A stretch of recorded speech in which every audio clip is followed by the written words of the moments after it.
All right, so welcome to our final monthly webinar of 2019. We do plan to continue these webinars into 2020, and we'll be announcing those dates towards the end of the year, at least for the first couple months. The goal of these webinars is to present a wide variety of content having to do with specialty mushroom production. And we like to feature guest presenters and growers who offer different perspectives and help all of us learn together. So if you yourself, or if you know someone who might be a great presenter, I encourage you to reach out to us, and my email's on the first slide here, and we can see if we can schedule someone for the coming year. So today our topic is going to be about financial planning, which is often not why people get into mushroom production, but if they're thinking about commercial scale production of mushrooms, whether indoors or outdoors, or perhaps a hybrid combination of the two, it's really important to have this piece of the puzzle figured out and to allow it to be a living and ongoing part of the planning process. Because at the end of the day, we can spend a heck of a lot of time and money, and we may not make any of that money back if we're interested in the commercial aspect of mushrooms.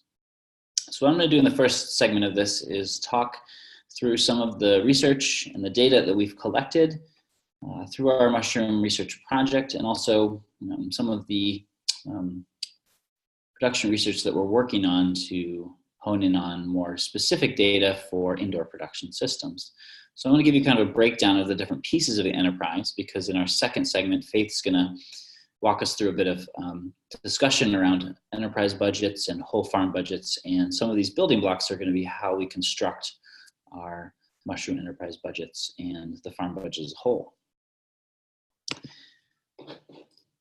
So before we jump into my side of the content, I just want to mention our website, cornellmushrooms.org. If you're not familiar with it, it is the house of all of our information, all of our fact sheets and videos, and all the pieces that we continue to offer as part of this project.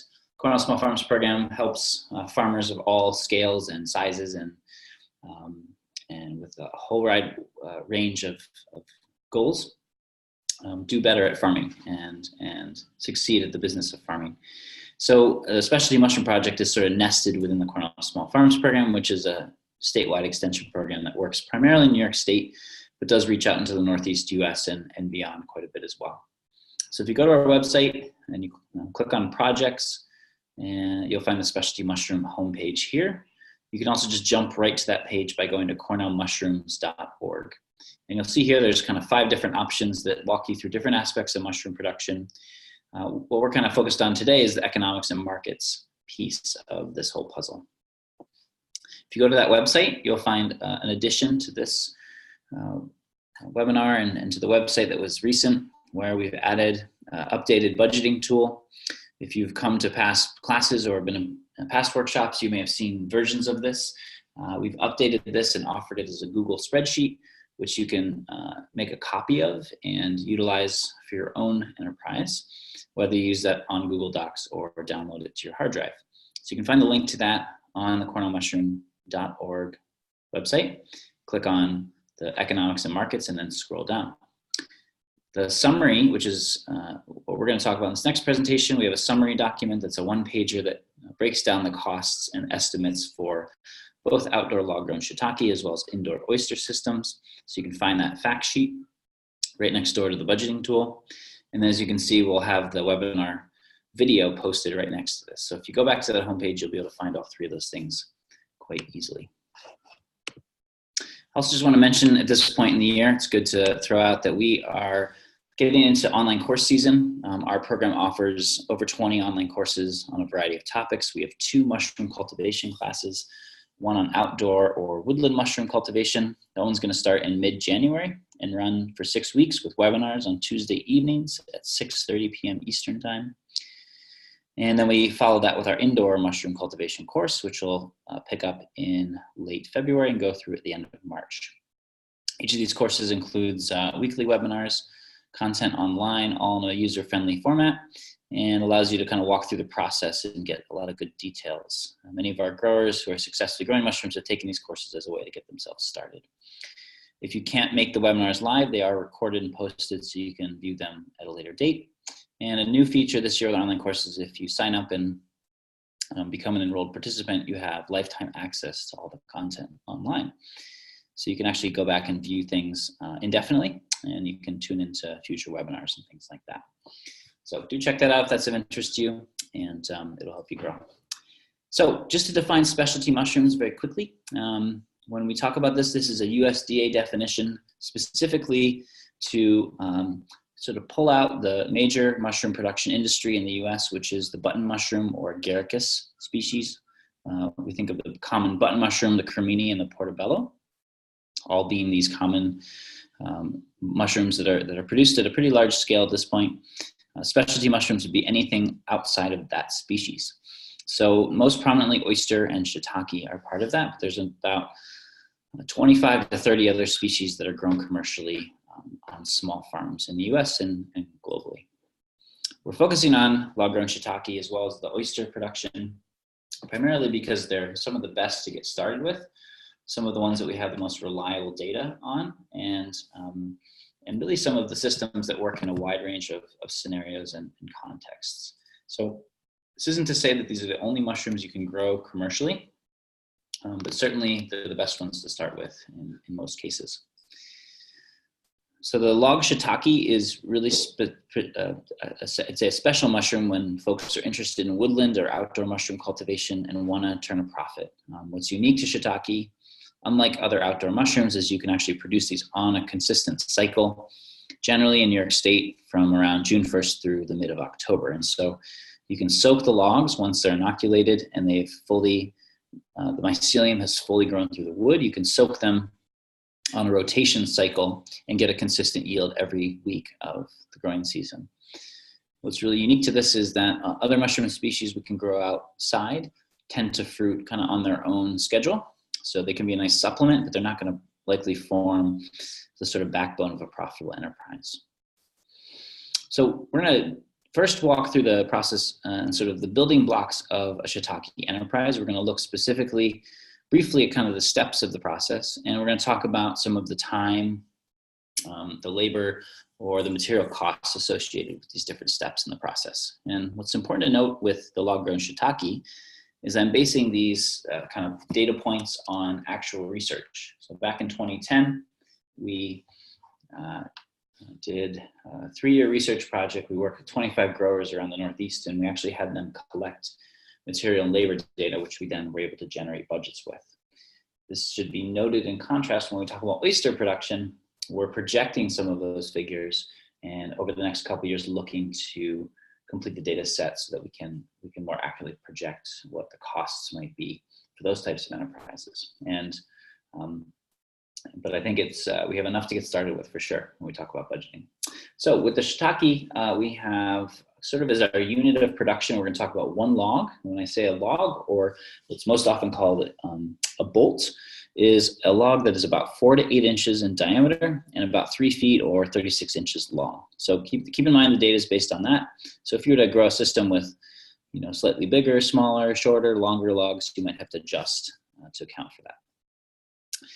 So the first step in the process, of course, is to acquire the logs. Quality is very important.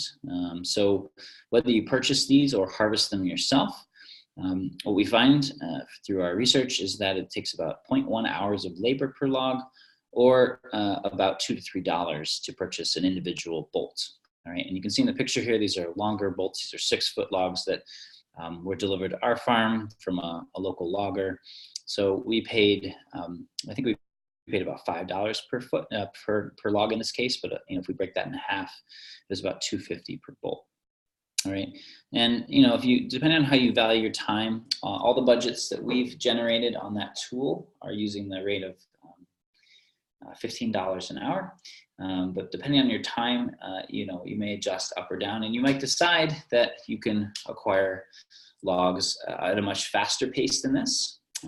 So about 15 minutes per bolt, or about 7 or 8 minutes per bolt, or you might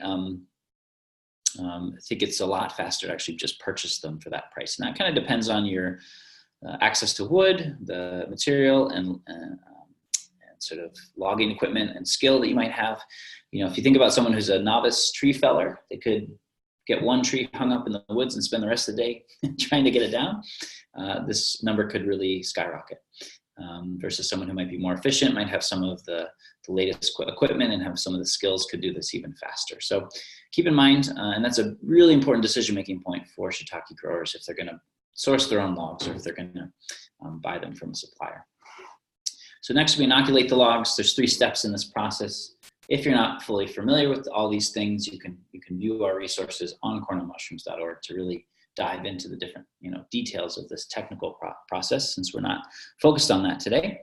We found through our research that on average it took about 2.2 hours of labor to inoculate a single log, and it cost about 75 cents in mushroom spawn, which is the mycelium that you are plunging into the wood, and about 31 cents in wax to complete. So just over $1 per log in terms of materials, and then 0.2 hours of labor. Then we get to the sort of waiting part of this process, where the logs are incubating, where the mycelium is growing through. There's really not much that is being done at this point. And so there's really minimal cost because we're really just setting them up in the shade and letting them be for that first 6 to 12 months until they're ready to actually be fruit. All right, then we get to the soaking process. So after that waiting period, our logs are ready for the production cycle. What we can do is soak a log every 7 weeks from June through October, roughly. If you're in New York State, you have to kind of adjust if you're further north or further south from us. But you can soak that log for 3 seasons, every 7 weeks during the growing season, and that takes about 0.2 hours of labor total over the lifetime of the log in order to do the soaking process, okay? So keep that in mind, we're talking about one log, and so throughout that whole life cycle, this calculation is spread throughout that 3 years on average. Then we harvest the mushrooms and pack them for our markets. It's very important at this stage to harvest them at the right time, which our resources get into. You can see the picture on the right there, where that cap is nice, has curled edges, so it's going to be robust and stay really fresh in storage as it makes its way to whatever market we might be selling to. What we found through our research is that takes about 0.2 hours of labor to do the harvesting and the packing. And again, I think this is highly variable. One thing to keep in mind with these figures is these are the averages across those 25 different growers. And when we look at the individual data sets, we see a wide range of folks who did it much faster and then others that did it much slower, and then some that fell in between. So that's, of course, why we get an average. So again, keep in mind that these figures are all something to start your budgeting process with, but it might be a good idea to time yourself harvesting, at least for a couple seasons, and get a sense of where you fall in relation to this, and really to allow your budgets to be a living document that can change as you get the data from your own production operation. So we have those input, we have the input of time and some materials into this, and then we can talk about our yields. So our research showed that on average, you get 1/4 to 1/2 pound of shiitake mushrooms each time you soak a log. On average, you'd soak a log about 8 times before it is spent, and that averages out to be about 3 seasons. If you think about saying that we're going to soak a log 3 times in a season, it actually wouldn't last the whole 3 seasons, right? Because that 8th time would be somewhere mid the 3rd season. So again, it's all averages, but on average, over the lifetime of the log, you get about 4 or 5 pounds of mushrooms. Some produce more, some produce less. So, looking at scale, we can think about 300, 600, 1,200 logs as some starting point. If I have that many logs, I'm dividing that number by 7. That would tell me the number of logs I soak each week during the growing season. And our average yields there are given in a range because of all sorts of variables, including the age of the logs, the weather conditions, all those fun things that we have to deal with in farming.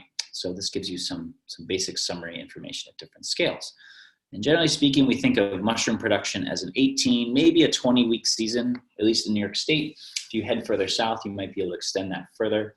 I know growers in North and South Carolina that might get closer to a 25, 26-week season. And if you keep going south, you might even get to extend that further. So we're assuming a lot of times that we're looking at 18 to 20 weeks, and that's kind of in the Northeast region. But again, you could adjust that in our budget tool based on your own, the own length of your growing season, wherever you may be. Okay, and then with our last step in the process here, of course, just to add on a little bit more time would be sales. And sales would be 0.1 hours of labor across all those different growers for log-grown shiitake. Keep in mind that with sales, this is one of those data points that tends to be actually quite high. It would be much higher than this probably as you're first getting into farming as a whole. As you develop markets and you build relationships and you find out who really is a consistent buyer versus not so consistent, et cetera, that number would likely go down. And so this is a number assuming that you have your markets kind of ready to go. And you probably want to increase that if you're just getting started.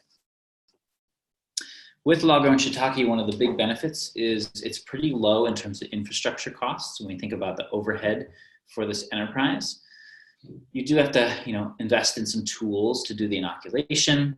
Maybe if you're harvesting your own logs, you might be buying chainsaws and doing the necessary maintenance with that.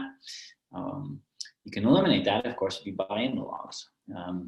You do need some kind of shelter, which is usually a woodland, but sometimes people make artificial shelters. And you do need to make sure the humidity is high, which the natural woodland generally provides, but sometimes people add that in. And then you need, of course, soaking tanks if you're going to do productive shiitake at maximum sort of production scale, as well as a water source. So all those things could incur costs. Sometimes, the water source might be free, or it might have a much higher cost if you're on a municipal source and actually have to pay per gallon. So all these kind of different costs that are pretty variable depending on the enterprise, things to be thinking about as you get into your system.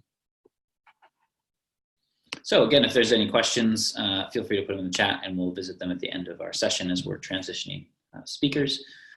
But I'm going to jump into the numbers and the figures for indoor production. We're going to focus on oysters in particular because they are one of the most versatile and adaptable, and generally speaking, the first species that indoor mushroom farmers tend to get into. And so we'll talk about this kind of in general terms. Like I say, we've put some estimates out there for indoor oyster production, and we look forward to updating those estimates with data as it comes in. Our grant project is going to be working both with an on-site research project on campus at Cornell, as well as a grower-based project that we'll be working with in partnership with Fungi Ally over the next couple of seasons. And so we're hoping to collate that data from the actual growers out in the field with the stuff we do on campus to be able to come up with some robust numbers for these different aspects of production.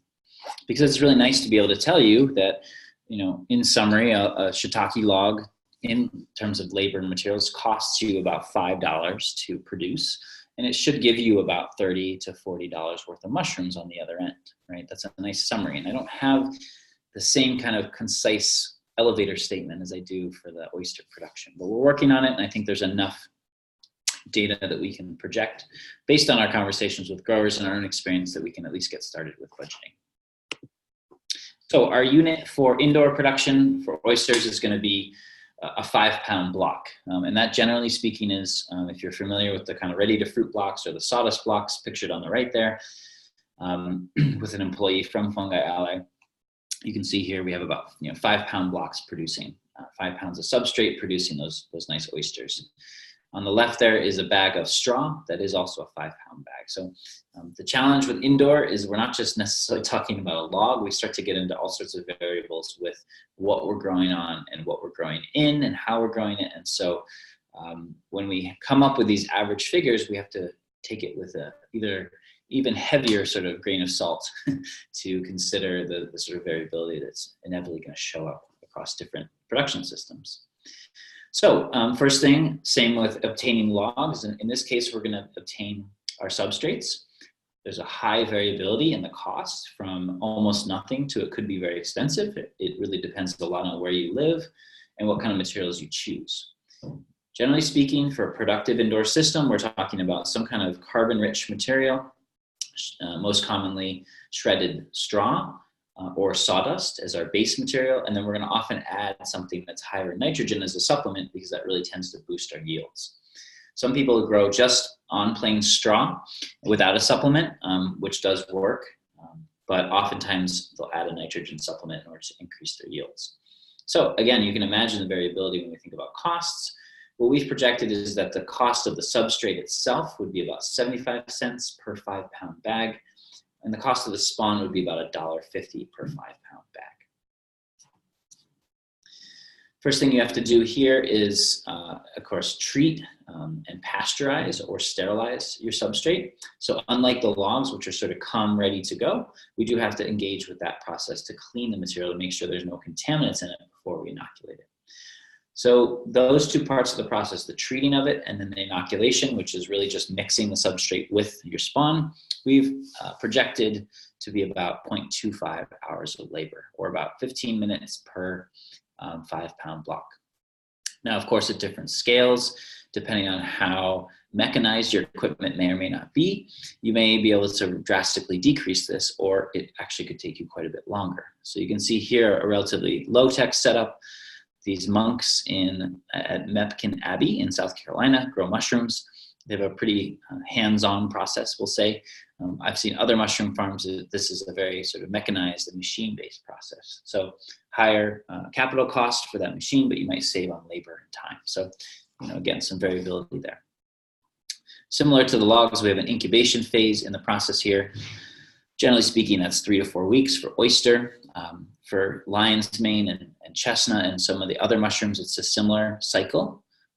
For something like shiitake, it's a much longer cycle. And so there's a important consideration there when you choose your species that you might be growing indoors. But we'll just talk about oyster for now. Regardless of if you're growing on straw or sawdust, you're going to be sitting them in a space for 3 to 4 weeks. They need to be kept clean and at a very consistent temperature. There's not a lot of labor costs.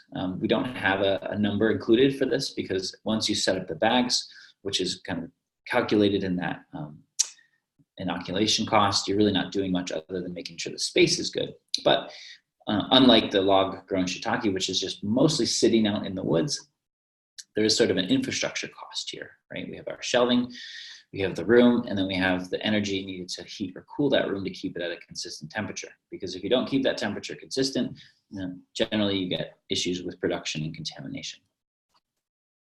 So that whole first part of the process, the obtaining of the substrate and the spawn, the treating of the substrate, the inoculation, and then the incubation, that's a major part of the production cycle. One thing to note that's really unique to indoor systems is that you can eliminate all those steps to the process and simply purchase ready-to-fruit blocks directly from mushroom suppliers. So this can be significant because you now have eliminated some of the infrastructure or the square footage of the room needed to devote to incubation.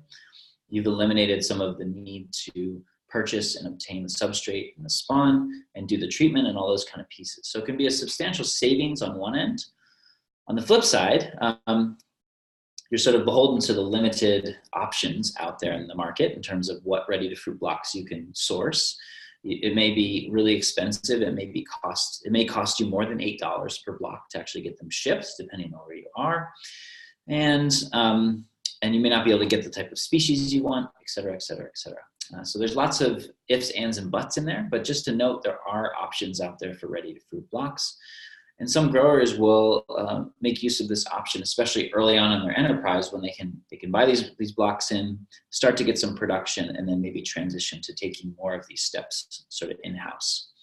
The other thing to note is if you were to build an enterprise entirely off of ready-to-fruit blocks, you might sort of eliminate the need for incubation space, but you would actually need to have a space in most cases for storing blocks, because what's most cost-effective is to buy, let's say, a pallet load of blocks and then store them and then introduce a certain amount every week into your fruiting space. What's important to note there is you need a space to store those that's going to stay at essentially refrigeration temperature. So a walk-in cooler would probably be a requirement of this kind of enterprise. So, you might lose some space that you have to keep at 65 or 70 degrees for incubation, but you're going to have to now add space for a walk-in cooler, and that could actually cost you more. So this is just a calculation. It's a consideration, and there's pros and cons to kind of going each way in the production process.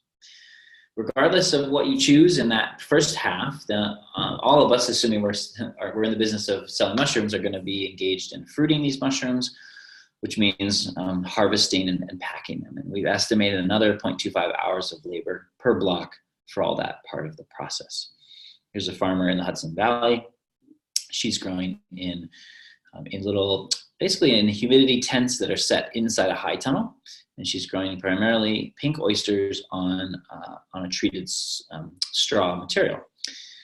So she is doing the whole all the steps in the process and then producing them in these growth chambers. So there's infrastructure that you can see embedded in this part of the enterprise. And again, one of the advantages of the outdoor production is you eliminate some of this, but we can have a much longer production cycle, of course, because once we're indoors, whether we're in a high tunnel, we're in a basement, we're in a building that we convert, or a building that we build specifically for this type of production, we can greatly extend. We could be growing every single year every single week of the year, I should say, if we wanted to.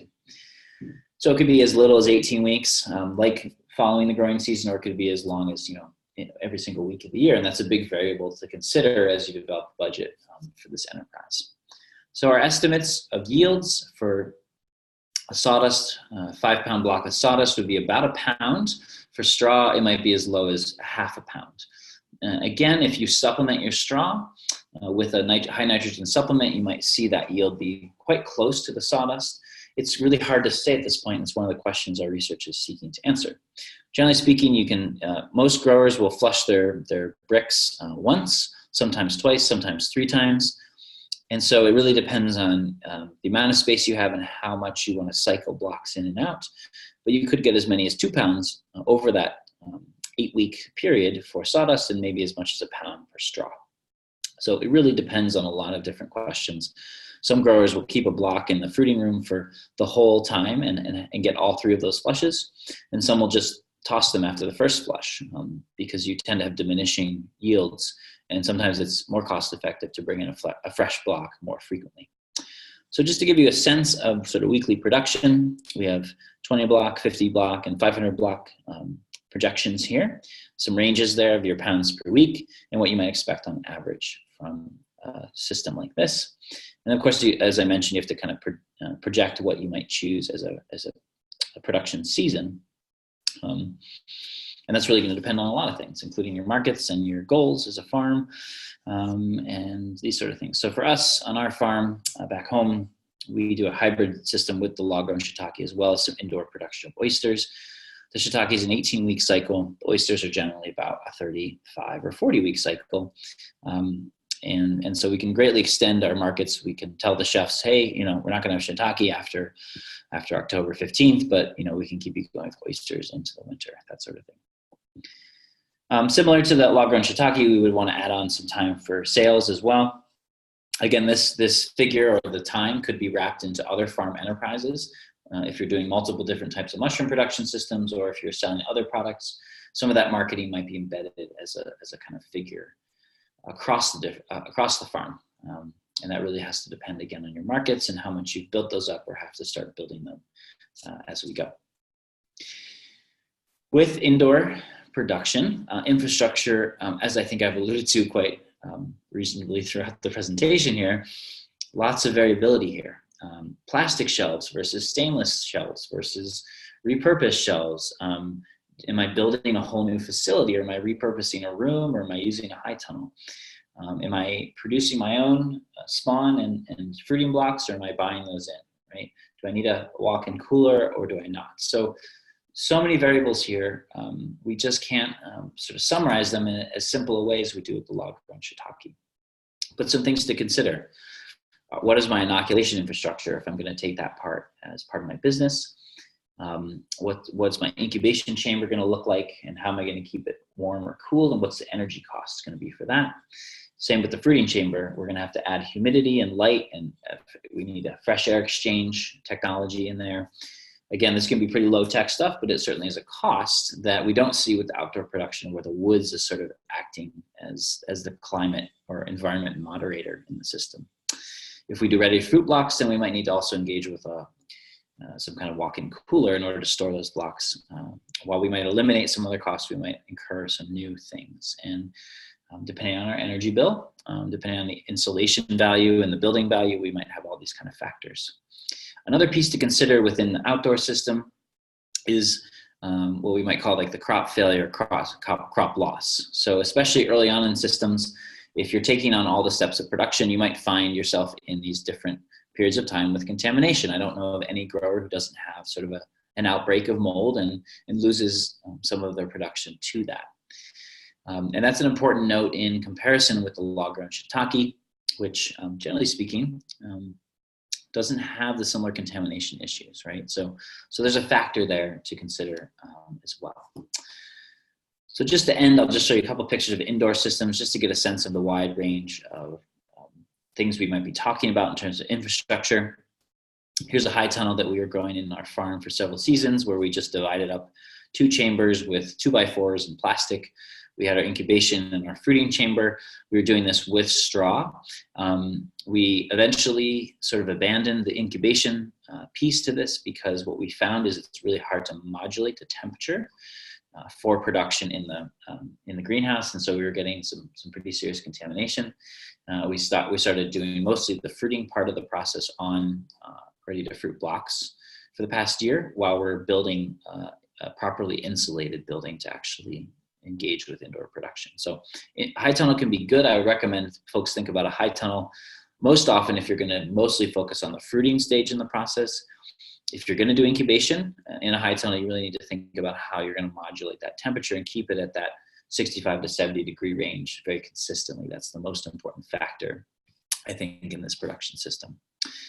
Fungi Ally, when they were doing more fresh mushroom production and focused less on spawn, which is mostly what their business is now, is sort of spawn production. When they were doing a lot of fruiting production, they were into converting these old refrigerated trucks, which was nice because they were already insulated. They also had a unit on them that was able to help with keeping things cool. And so they were able to kind of save on some infrastructure costs by finding these old trucks that I think were a bargain, because I don't think they were actually roadworthy. It may have taken them a bit to get them to the warehouse, but you can see once they're there, they were pretty inexpensive infrastructure. And they kind of built these custom racks out of 2x4s and essentially conduit, which saves a lot of money in terms of the shelving. We visited in New York City an example of a converted shipping container, which was turned into a mushroom production facility. This was a 20-foot container that could grow somewhere between like 80 and 100 pounds a week. Just to show a couple examples there. All right, great. I'm going to pause the recording here. If there's any questions, feel free to put them right in the chat box.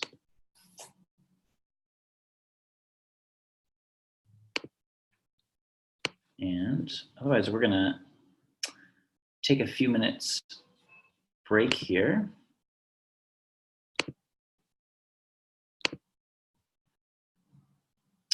And switch over our presentation. Volume. I'm going to talk today about financial planning for mushroom enterprises. And just to start us off, I'll give you a few words about who's on the other side of the screen here. I am a farmer myself. I manage a diversified market farm in Hudson, New York, in the Hudson Valley.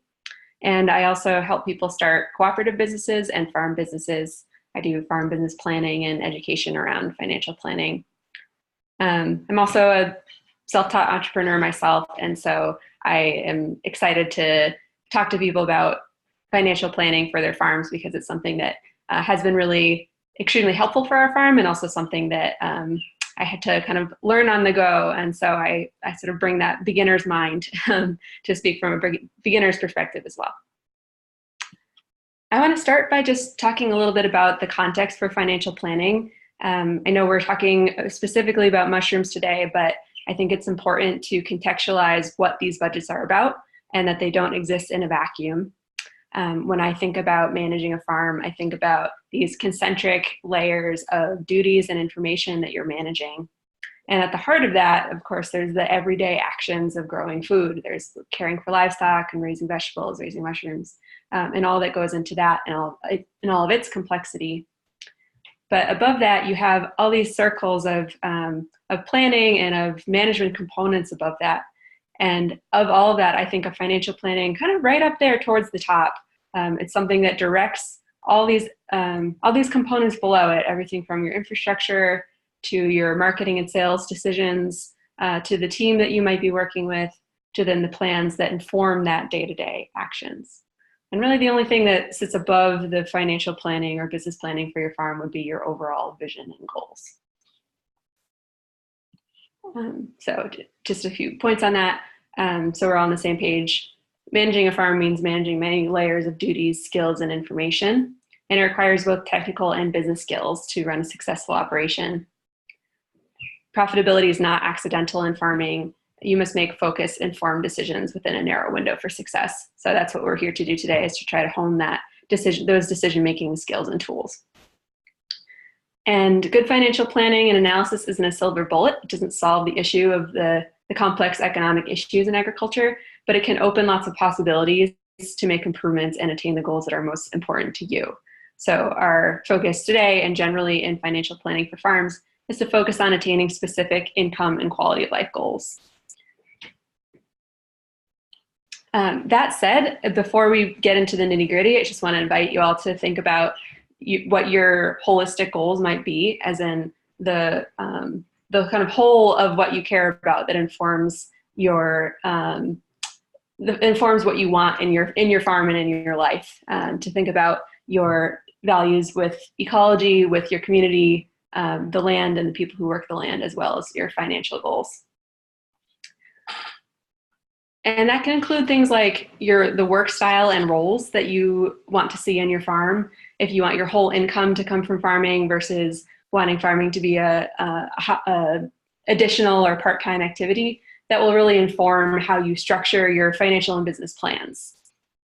If you have goals for operating seasonally or year-round, if you want to be able to step off the farm, or if you want to be there every day, those will start to look like really different operations. Social and working relationships is also included in that, whether you want to work on a big team or not manage anyone, that will inform the scale of your operation. And what kind of customer interactions that you want. Do you want to sell directly to the public, or have little or a lot of contact with customers? And then your ecological and community goals, which could include things like farm activities or enterprises that feel essential, maybe not regardless of their financial impact, but sort of above in importance, are the things that you really just want as part of your family life or the landscape of your farm. And then lastly, your income goals, which can be stated quantitatively. If you have a personal income goal, it's really helpful to identify before you start building your specific budgets, so that you can be working backwards to attain that goal. And that can also be qualitative if you don't know what that number is yet, but you do have a sense in yourself of what kind of goals you're planning towards, like being able to save for retirement, or being able to cover expenses without being worried about money, or wanting to be debt-free. So while this isn't the focus of today, I just want to invite you to, if you haven't given thought to those kinds of goals already, take a few moments by yourself, or if you're working with a business partner or romantic partner, to try to get those down on paper so that you can use them to inform your plans together. And I'll share this in the chat box as well once we break, but there's a simple worksheet that you can use to just, I like to do this in pairs with one person interviewing the other, just asking those questions that I've just asked and starting to write down responses to them. Okay, so from there, now that we've sort of gotten a sense of our general goals, hopefully you've identified roughly the scale of business you might be wanting to plan and what kind of role it might play in your life. And from there, we moved on to enterprise budgets, which are really the heart of financial planning. They're where those day-to-day actions, the specifics of food production start to become the building blocks for an overall financial picture for your farm. Before we get into the enterprise budgets, I'll just describe an enterprise. We might not all be familiar with that term. I think of an enterprise as a product or a bundle of products that's significant enough in terms of either income or operations to be looked at as a standalone component of your business. So what I mean by that is you're identifying the important building blocks, either in how you're using your time or in how you're making income on your farm. And that will be the basis of your enterprise. A general rule of thumb, All activities that are financially significant and operationally unique should have an enterprise budget. So what I mean by that is that you might tell me that if you're growing multiple kinds of vegetables, for example, if you might not need an enterprise budget for each one, you might be managing them as a whole.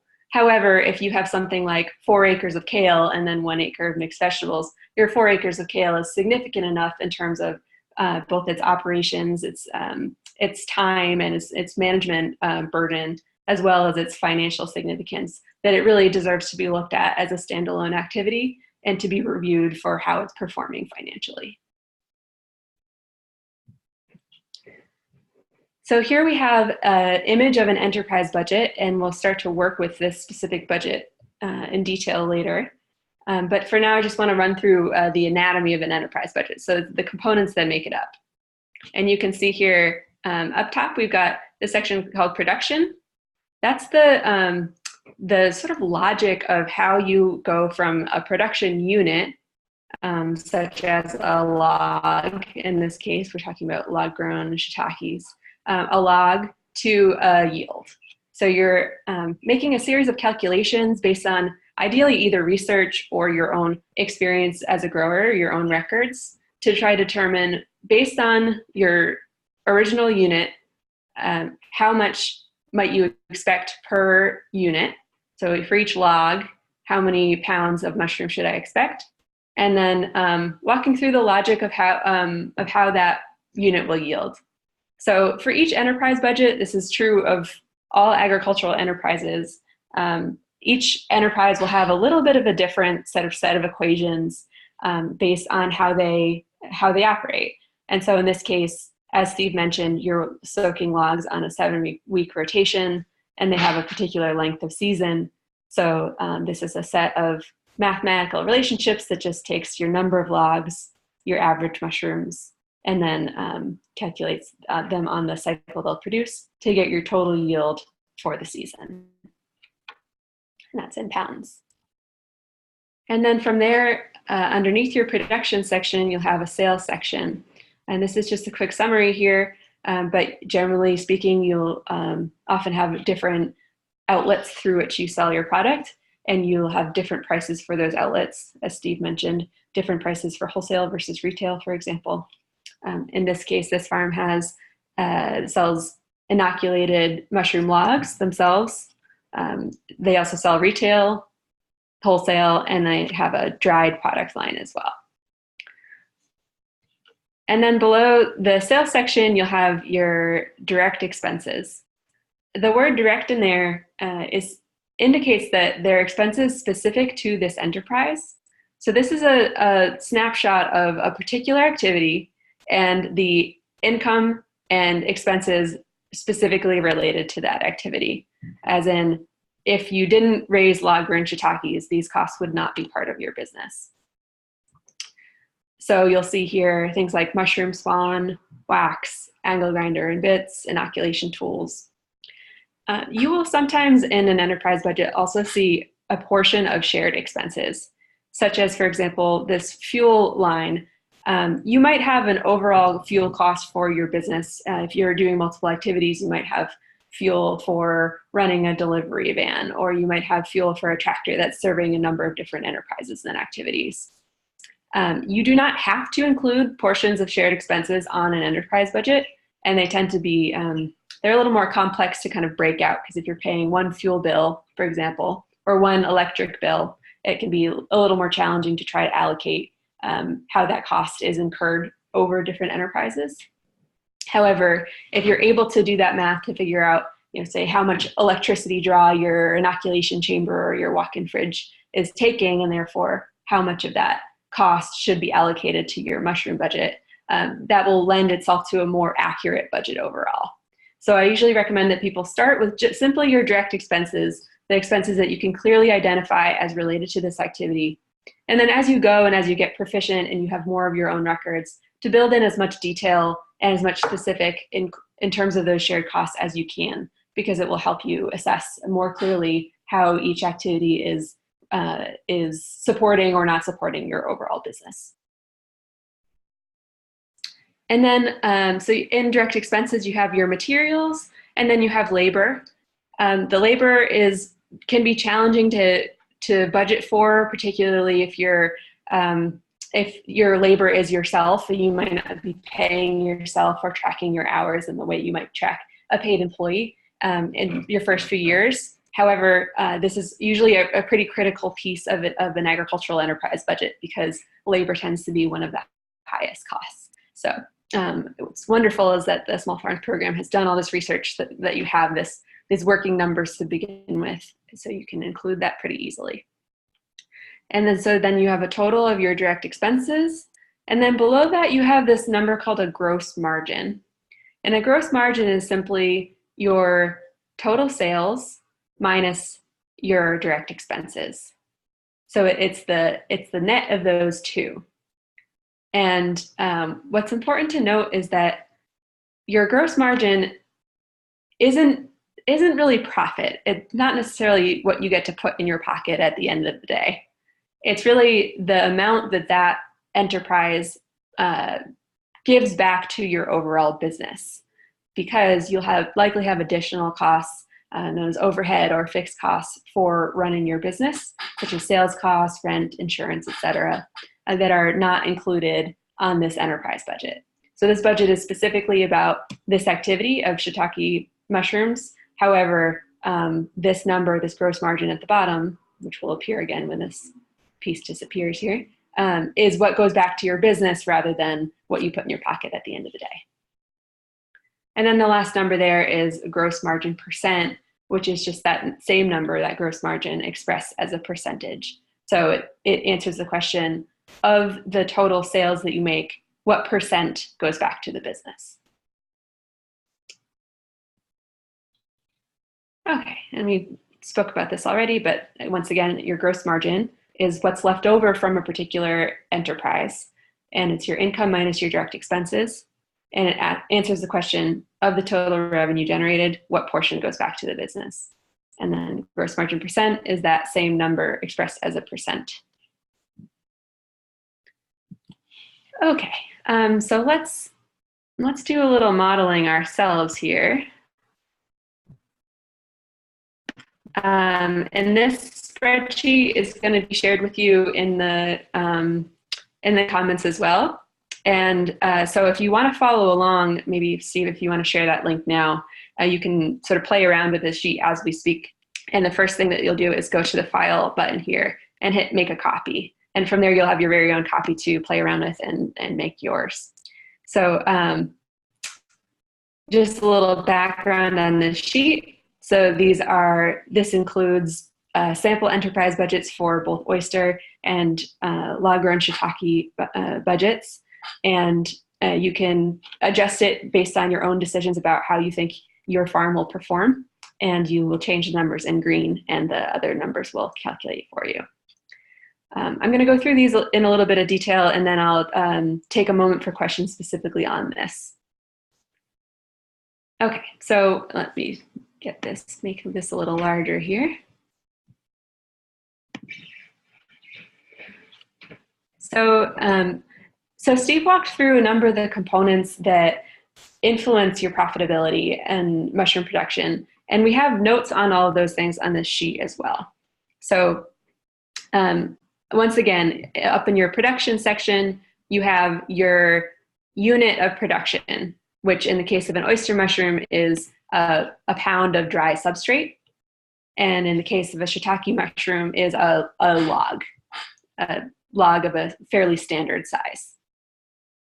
And then below that, you have the estimated pounds per production unit, in this case per pound of substrate, and the number of weeks you'll produce.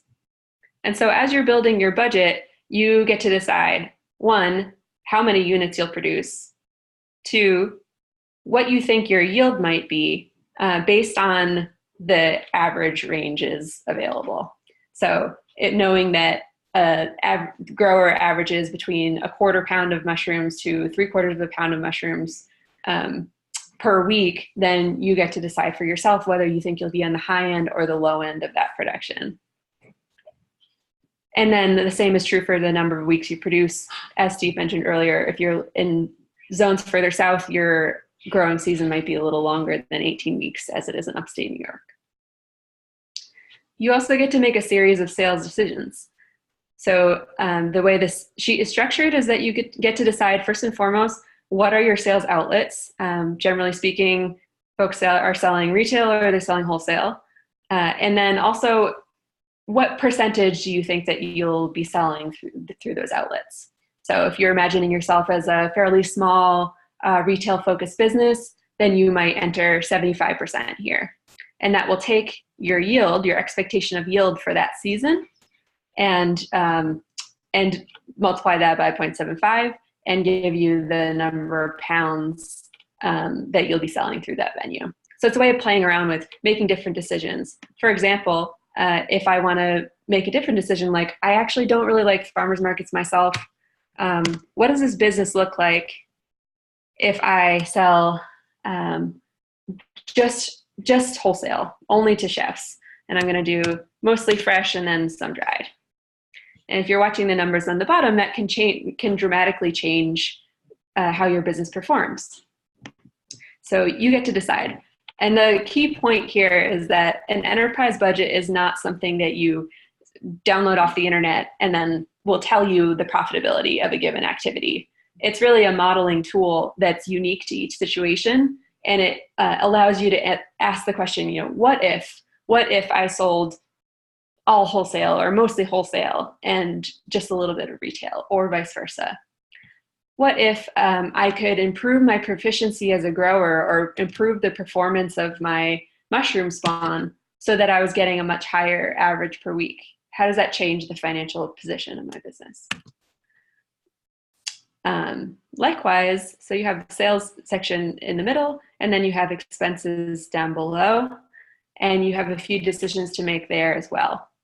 For example, you will need to customize your expenses to be specific to the kind of sourcing that you'll be doing, what's available to you in your area. There's also a component here where you can choose the efficiency of your production. So you can decide whether you are using a 5-to-1 spawn rate, as in for every 1 pound inoculated, you're using 5 pounds of spawn, or 10. And so one represents a higher biological efficiency, and one represents a lower biological efficiency. And if you could, for example, as a grower, get from that 10 to 5, then that would also significantly change the way your business performs. And then below here, we have these labor estimates based on a fraction of an hour per unit of production. So this is really helpful. It can be challenging to calculate these on your own, but if you have benchmarks or from research or from other growers, then you can create at least a benchmark sort of working labor estimate that will total your labor costs as well. So we have oysters in here, and then we have shiitakes over here, which are the exact same structure: production, sales, expenses, and then these various decisions to make within those components. How you're producing, for how long, how effectively you're producing and for how long, and how much you're producing. And then decisions to make in sales, such as where the product is going and at what price. And then decisions to make in your material cost and in estimating your labor efficiency as well. And the point here is to be able to play with those numbers to try to model the different outcomes that feed back into your goals. So I'll pause there, just see if there's any questions specifically on enterprise budgeting. Let's see here.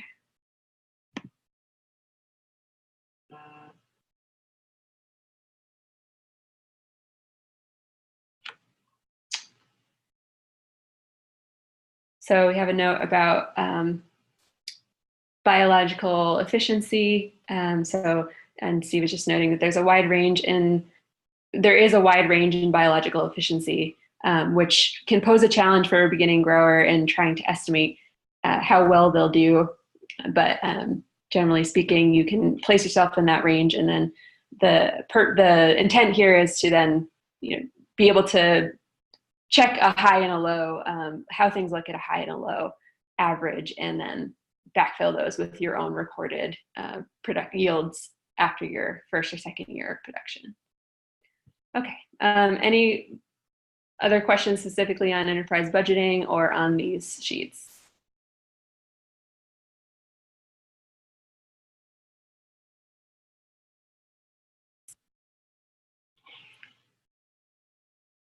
Okay, great. And we'll pause again for questions at the end here.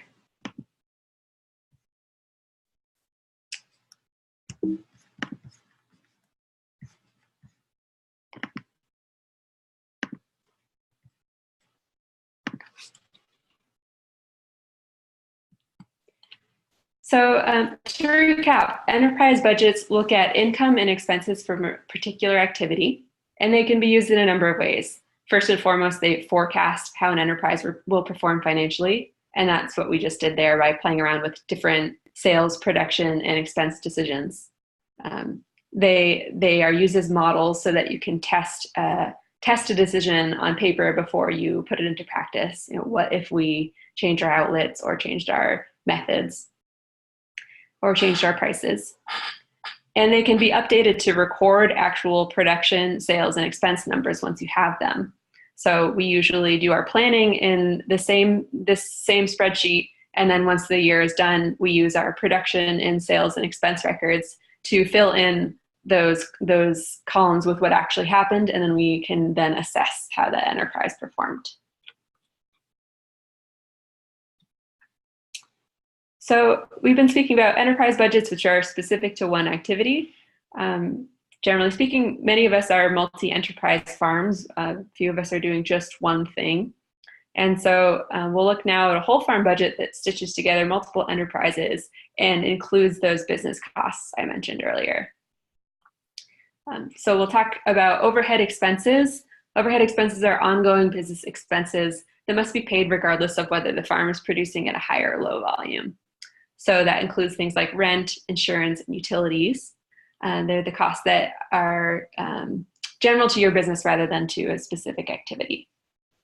And estimating overhead expenses is an important part of planning a farm because it can dramatically influence the scale at which a farm will be profitable. So I have an example here of our farm's overhead expenses in 2015. At this time, we were about $130,000 in sales. And so a pretty small business, but definitely of a small commercial scale. And we had costs that included things like maintenance and repair on our equipment, gas, fuel, and oil for our delivery vehicles, our 2 small tractors, and mowing equipment, etc. Utilities for our propane for our greenhouse, cooler and freezers, electric for a shop building and a livestock barn and garbage service. Rent on land and building for our farm business. Insurance, which is a standard expense for any small business. All small businesses generally hold general liability insurance, which is fairly affordable, usually between $400 and $1,000 a year for a small business. And then property insurance is sort of optional on top of that. Payroll tax and workers' compensation for just one employee in that year. And our sales and marketing costs, which include things like the promotional activities like your website, printing flyers, business cards, etc., packaging for our retail packed and wholesale packed items, and farmers market fees and contracted deliveries. And then miscellaneous administrative costs, which include things like office and cleaning supplies, bank fees, permits and registrations. It also now includes accounting software for us. We pay a subscription to QuickBooks that is included in that category. And then professional services like your accountant or graphic designer or electrician. So as you can see, for this year, for a pretty small business, we had $30,000 in overhead costs that year, which represents about 25% of our overall revenue. So without that information, our gross margin could be pretty much anything, right? It could be $400 and we might feel happy with that. And while it is a general goal to have your gross margin be positive to any degree, it's you've achieved a victory if you have a positive gross margin. Nevertheless, we need to understand that that gross margin is what will cover these overhead costs for our whole business. So the amount of those expenses can impact your scale of operations because you then have this other layer of expenses to account for. And those other expenses are accounted for by the combined gross margins from all of your enterprises. So if, for example, in that year that we had $30,000 in overhead expenses, we had 2 enterprises, vegetable and livestock, then each of those would be responsible for roughly half of that cost. So we would need the gross margin from each of our livestock and our 2 enterprises, livestock and vegetables, to be at least $15,000. Okay, so I'll move back to the spreadsheet now so that you two can play around with how this comes together. So you'll see a number of tabs on the bottom of the spreadsheet here. One is for shiitake, one is for oyster, and then one is called whole farm budget. I'll note also there's also a blank other enterprise budget tab, so that can be something that's not mushroom related if you're either currently running or exploring a business that includes some other component, vegetables or livestock or what have you.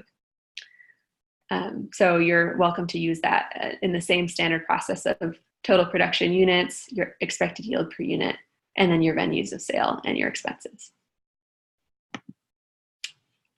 Okay, so your whole farm budget will pull together, both literally on this spreadsheet, will pull from the other sheets, and also figuratively will pull together the revenue and the expenses from your enterprises.